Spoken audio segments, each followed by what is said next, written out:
परमात्मने नमः। ॐ श्री परमात्मने नमः। अथ पञ्चदशोऽध्यायः।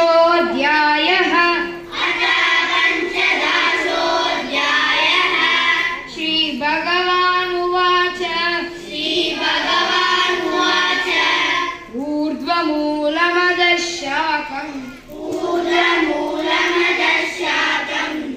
अश्वत्थं प्राहुरव्ययम् छन्दांसि यस्य पर्णानि यस्तं वेद स वेदवित् अधश्रोतं प्रसृताः तस्य शाखा गुणप्रवृत्ताः विषयप्रवालाः अदक्षमूलानि अनुसन्ततानि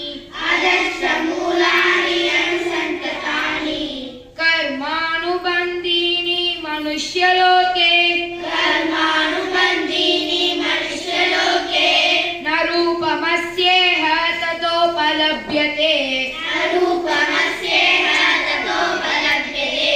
नान्तो न चादिर्न च सम्प्रतिष्ठाः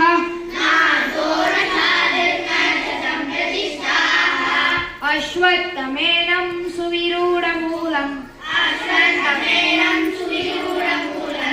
असङ्गशास्त्रेण दृढेन चित्वा ततः पदं तत् परिमार्गितव्यम् यस्मिन् गता न निवर्तते।